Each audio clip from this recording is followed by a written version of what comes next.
God damn, what corner of YouTube did I end up on? Holy shit. Oh, I'm gonna have 3 episodes today for y'all. It's the 1st of August, baby. So all we're gonna be doing today, I have like, what, 30 minutes before I have to go to work. We're gonna be looking for a slime chunk. Please, I beg of you. Please give me what I want, please. I just want a slime chunk. Is that too much? Lucky Charms 33%, Quaker Oats, oh, it has oats in it. How bad could that be? 44% sugar. How can you sell something almost 50% sugar to children and not expect some health problem? That's like bringing crystal meth cupcakes to the church bake sale, being like, why are so many kids tweaking? You see, there are only about 50% of food and drinks in the world. And not surprisingly, the sweeter something tastes, the more likely someone will buy it. My mom fell victim to this. Would always buy me things high in sugar. In her mind, she was just being a good parent, realizing she's napalming my palate. I couldn't even drink water without getting repulsed. And being a dumb kid, I didn't think I was addicted. I was just like, oh, my taste buds must be different. My dog's just shat. What the hell is a slat? Okay, that did not have to rhyme. No! God damn it. Hey yo, dog. Hey yo, dog. Wait, no, that's redundant. Hey yo, boy, my dog took a shat. I just got me some slat. Started chugging cranberry juice, which is wild because I find it disgusting. Like, even though I didn't like it. So they're not mad. Good. Let's try to keep it that way, boys. I'm gonna steal up your shit and get teed up, and I'm gonna get teed up off of it. Let's go smoke some shit. How the hell is there shit in that middle one? Why is there so little in these? Okay, never mind. My bad. You boys did a good job. Same goes for you. Same goes for you turds. You did a good job. Excellent work. I love you, doggos.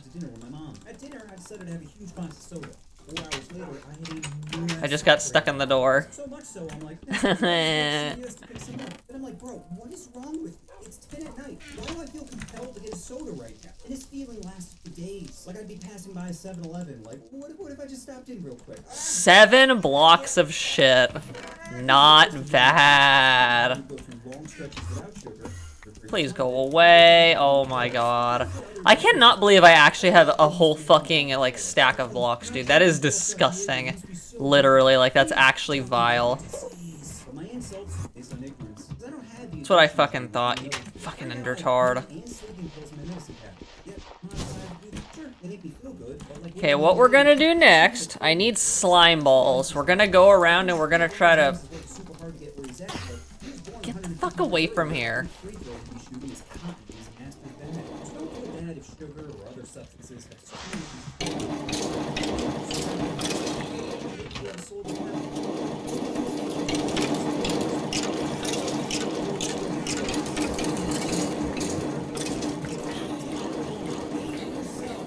I hope you are enjoying your time here, because your time here is about... I'm fucking talking to you. Get your ass back here. Your time is almost up, bud. Fine, if you don't want to listen, that's fine. I'll just show you then. Your time's almost up, endertards. Once I get all of the layers lit up, it's game over. They are completely screwed. I only need 2 light blocks too, by the way. It's unnecessary to make any more. I'll probably put them on the, sides, actually. It'll be easier that way. Maybe. Think of eating healthy like getting handy. If you're just getting handies, it's fine. As soon as you get that one blowy or drink that one soda, it's off the rails. Like, this is great. Why would I ever go back to getting handies or not having sugar or whatever this is? Once I like seal up the areas to prevent Endermen from spawning, I will not have to deal with any more Endermen ever again, probably. Snow Golem, you get to stay where you are, though. I'm gonna leave you be. You've done well. You've earned your retirement. Okay, now let's go. Okay, good. He's still alive. I was a little scared there for a second. I was like, big guy, you good? Hey, yo, bro, you good? Like recently I brought this drink called Body Armor Light. It's 20 calories, some vitamins, and almost no sugar. So I'm thinking, oh, this has got to be good for me. But after drinking one, my body 2 hours later is like, oh, I want more. So these sugar alternatives make... Where are the slimes, brother? Are they really that hellbent on not telling me where they're supposed to be? Help as a sign of weakness. But really, it's a sign of maturity. It's using the tools and resources around you to help solve your problems. Because what works for you may not work for others. Like a friend of mine lost a ton of weight.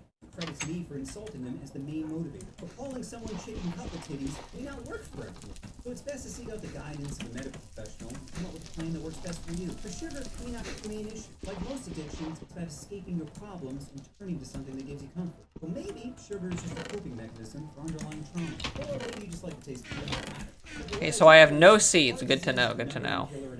If you think life sucks now, imagine losing your parent to a preventable disease. Yeah, you've had a bad day. Or a great day if you're trying to get inheritance. The point is, if you care about your family, your loved ones, or yourself, then you should work on trying to curb your sugar addiction and live a healthier lifestyle. I got you some McDonald's, Dad. Oh, Billy, it was really sweet of you. Can't eat it. Drinking is great. For like 4 shots. Every shot after is like saying the N-word in public. You might get away with a few, but eventually you'll suffer liver damage. And I didn't always drink in college. Like a bi girl, I was straight on the weekdays and experiment on the weekends. But when I did drink, I went hard, with the goal of nailing someone with my hammered body. My favorite way to drink is by playing games, because ingesting mass quantities of alcohol implies you have a problem. But if you had cards, it's somehow fine. Now, I loved most games, but the problem was they were too common. Every house had Pong, Kings, keg stands, but I wanted something that no one else had. So after doing a little research, I came across the greatest beer drinking game, Battle Shots, which was essentially Battleship with shot glasses. Given the term getting blasted, only meaning. So I got some pizza boxes, mapped out a grid, added some flaring. Boom! A beautiful Battle Shots board. Ah, that board brought so many positive memories. I can't tell you how many women I smashed in the opening line of Trash Strategy games. And beyond women, it was great at making friends. There is no better bonding experience than competing over who gets drunk the fastest. Needless to say, I love the game. But when I graduated later that year, I knew I had to give it up. You can't binge drink in the real world without coming to the side. So I didn't get into the room, saying I hope to bring you as much fun and friends. Well, I mean, fast forward 6 months later, and I go back to campus to visit some friends. And I arrived at a Battle Shot set up, and you're like, want to play? I'm like, hell yeah. So we play a game, and as soon as it's ending, a bunch of people arrive. When they see the board, they're like, yo, let's play a tournament. And this is where I fucked up. You see, normally I just play one game, let alone multiple in a row, but because I had alcohol in my system, I was not thinking correctly. And by the time game 3 rolled around, I blacked out. I wake up the next morning in immense pain to the sound of my head is spinning and super dehydrated. I'm slowly going insane from that humor sound. I can tell it's coming from the corner of the room, so I go stand up and immediately collapse. My right leg is throbbing. My jeans are covered in blood. I am barely comprehending reality. I am motivated to make that sound stop. So I start dragging myself on the ground, pushing aside pizza boxes and beer bottles. Till I find the computer and hammer fist it off. Then I start dragging myself to the bathroom. Finally, some Russian speaker says, "What can I want water? Water!" So I get to the glass and I proceed to spend the next 6 hours on the couch.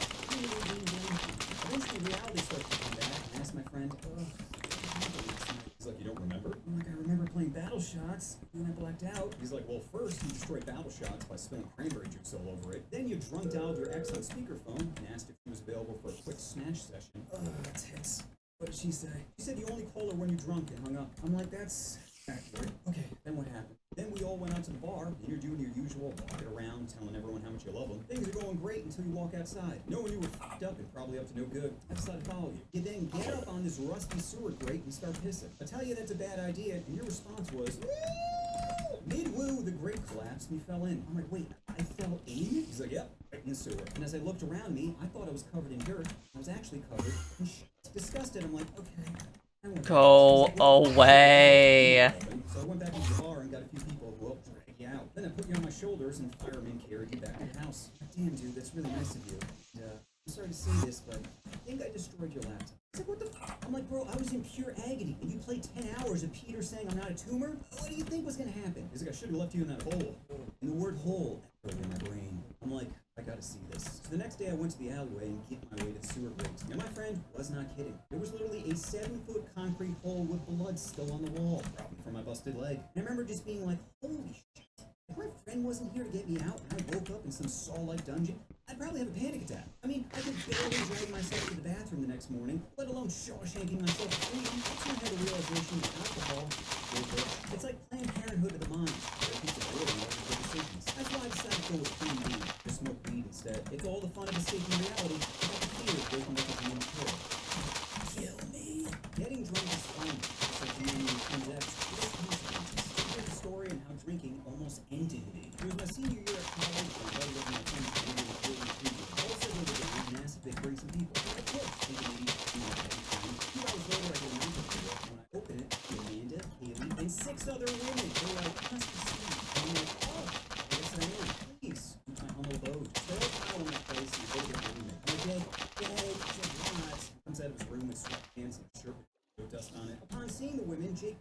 runs back to his room to change. I'm like, don't worry about him. He's on the spectrum. Anyway, what can I get you ladies? Patron, Jameson, so we're all drinking, having a good time, and I'm like, what's it here? So I'm like, yeah. So I sit at the table and say, let's get my partner. Skinny, cute face chick is like, let's do this. I turned to my roommate Jake, who was absolutely no game. He was like, Jake, pick a partner. Pick someone you want to work, Jake. We partners up and we start playing. We're in the middle of the game, and I swear this is true. The girl I'm playing with says in front of everyone, hey, do you want to have sex later? And my response was, I'll think about it. Calls my friends Andy and Haley to laugh. Because this is the first time in my life I had options. It was like being the big titty girl at the ball. Like, wait, I didn't choose who I wanted for? Oh, this is nice. I don't know why busty bitches ever complain. Anyway, we finished that game so much fun.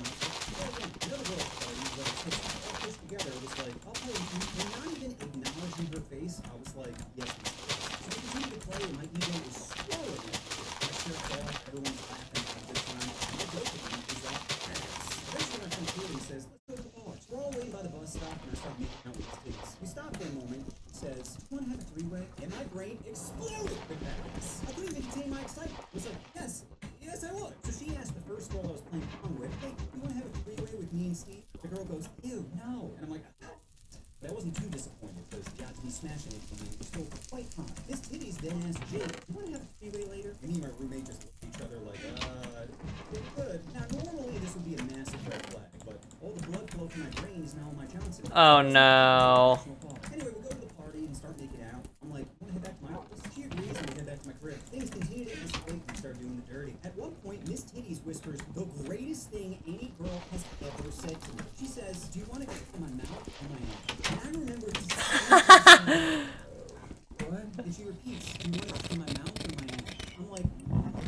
And at this point, I blacked out. Morning time comes and I'm doing that hungover thing where I'm looking around my room and I'm trying to figure out what happened. The girl was gone and my room was a disaster. My desk was on the ground along with my laptop and mouse. Clothes were everywhere. My pillowcase looked like a clown that got into a car crash. But even with mess surrounding me and the easy hungover, I was still so happy remembering the night.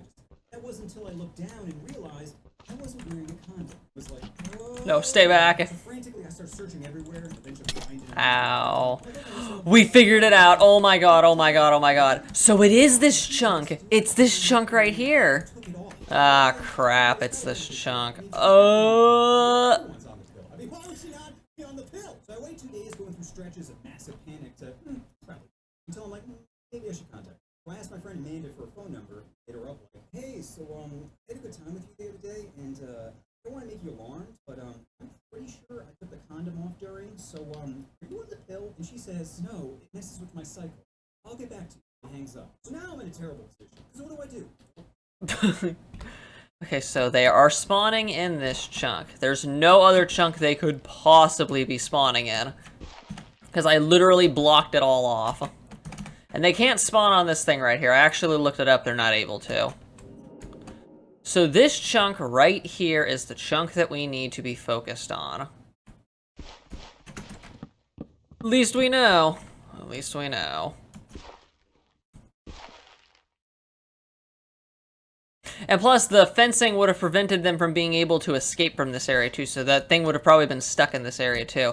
And I'll admit there's probably a small chance that it might have spawned, like, up there or something, but, like, what are the odds that it would just jump straight down into that area? Like, come the fuck on, bro. Like, seriously?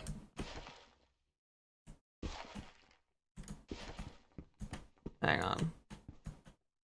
No, I guess it's farther up than I thought. Yeah, it's definitely this chunk. It has to be this chunk.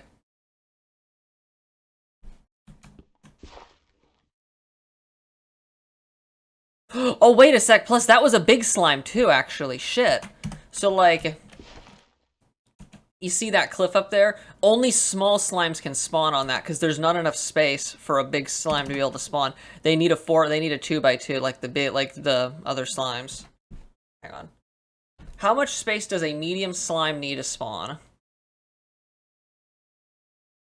Here's what I found.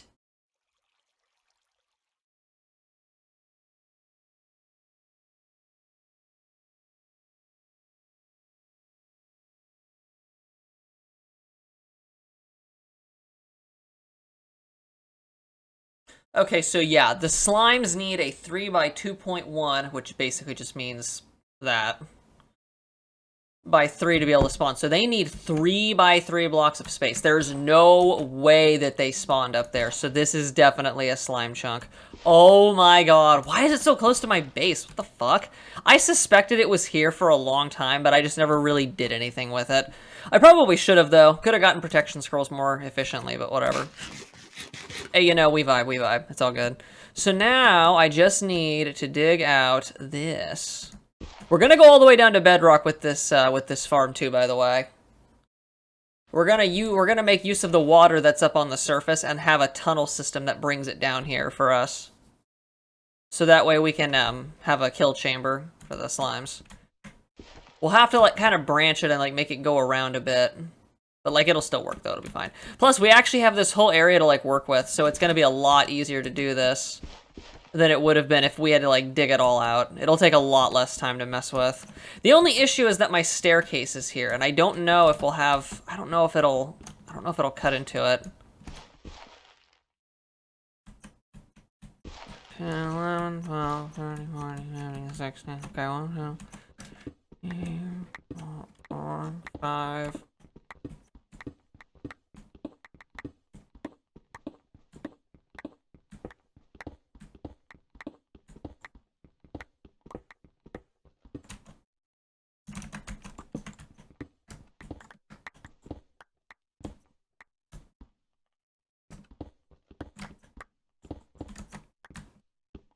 That should be 16.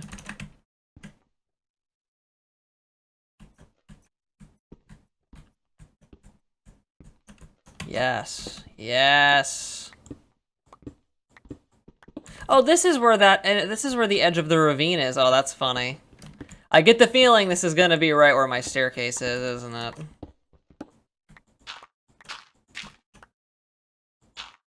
I'm calling it right now, it has to be. There's no other way for it to, like, be in a good spot.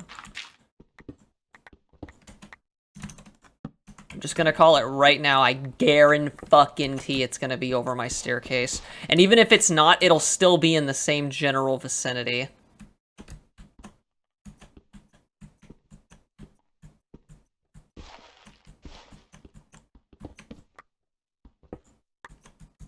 Oh. Well, shit. Maybe it's not. Hold up. The hell? Mr. Burst! Why does that appear in my feed? Why? So we can remove this now, that's fine. Huzzah, we did it. Okay, nope. Yep, this is in the, this is right where my, staircase is, unfortunately. It's gonna cut right into our staircase, bro. No, I'm gonna have to rework the staircase. I'll probably have to make it either go around, like right here. I'll probably have to reposition it and make it go around or something. But for the time, it's not that big of a deal. It'll be worth it, trust me.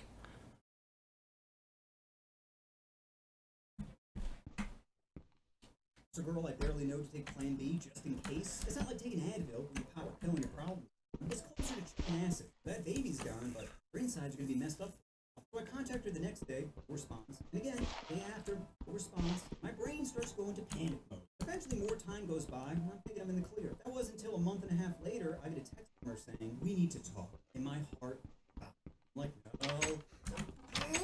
So I call her up and she tells me, I'm like, well, how confident are you that it's mine? And she says, well, not. Which is so funny and so gory when you think about it. I'm like, okay, I guess I'll take a DNA test for the baby's born. She's like, okay, see you later. And getting off that phone call, that felt worse than life. Which is wild, because meeting her was the greatest day of my life. I'm like, alcohol, you evil bitch. Why would you do this? Fast forward a month later, she contacts me again, crying, saying, I had a miscarriage. And I don't know about you guys, but there's some things that are challenging. Losing a loved one, getting rejected for it. No, he's not gonna be crying about that. There's no way. But I promise you, nothing is more difficult than pretending to be sad when hanging with your father. I'm talking to her like, oh, I'm really sorry. This must be a tough time for you. Is there anything I can do to help? And before I get butthurt comments of, how could he be excited over miscarriage? I'd argue, you're thinking it's big, and a baby dying is sad. But she was only 3 months pregnant.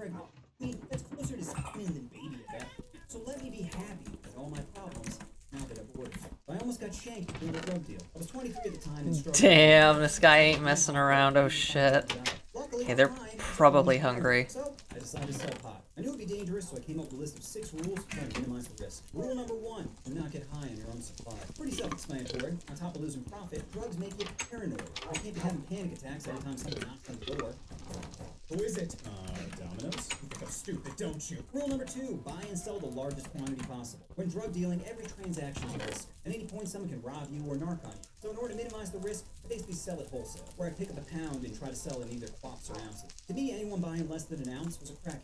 You never sell to crackheads. Rule number 3, only use Mylar bags. I don't know how effective they'd be versus a dog, but it definitely made it way more difficult to detect. Besides, if Scooby is searching your place for drugs, then the cops have already solved that mystery. Rule number 4, do not tell anyone that doesn't need to know. Bragging gets you caught. You're basically giving people blackmail on yourself. And I don't want to be giving out. Can you stack cured meat? I'm gonna test this. I want to know for sure. I have to know for sure. Can you stack cured meat? I'll use a wolf. Wait. No, I'll use a wolf chop. Maybe I should use chicken, actually. Hold up. Really? And what are these? Food storage? And this? Oregano? And what about this? Flour base? Rule number 6, know when to stop. As a guy, you always gotta know when to If it stacks, I swear I'm gonna lose it, dude. I never knew that you could stack it to 32.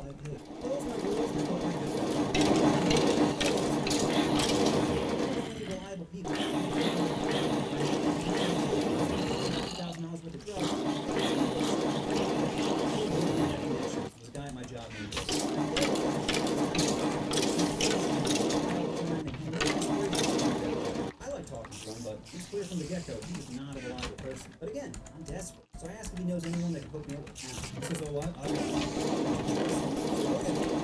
Spoiler alert, he wasn't fucking legit. Initially, the guy wanted to meet me under an overpass at 2 a.m. I'm like, yeah, no, let's meet him in the daytime instead.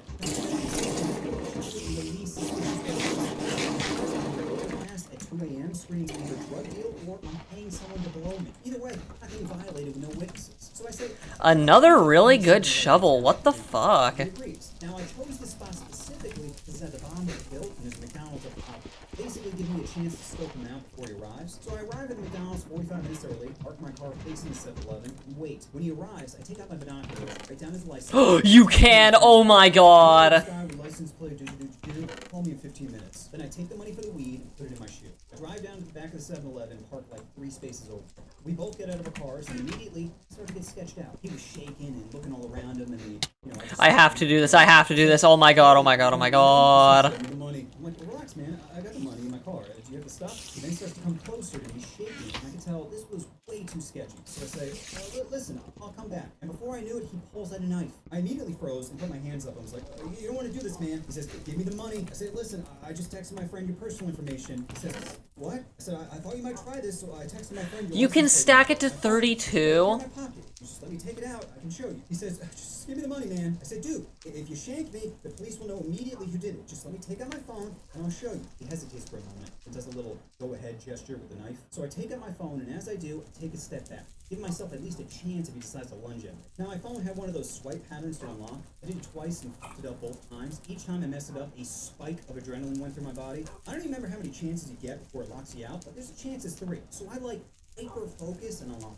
I show it to him and I'm like, your license plate is L8RBRH, right? He says, just give me the money. I say, dude, just go get the weed. I need a supplier and we can make way more money if we just did this a few times. Besides, I didn't bring the money on me thinking you pull some shit like this. So just go get the weed so we can keep making money. At this point, I can tell he's debating. I'm like, dude, just go get the weed and I'll get Then he goes back to his car. I hustle back to my car, looking in his general direction, thinking he might be getting a gun, which in retrospect doesn't make any sense, because why would he just pull out a gun in the first place? Luckily, he doesn't come back, and I hear him turn on his car. He then backs out super quickly, and as he turns around, the front of his car scrapes against the building. He speeds away, and I just remember grasping my steering wheel, saying, oh my god.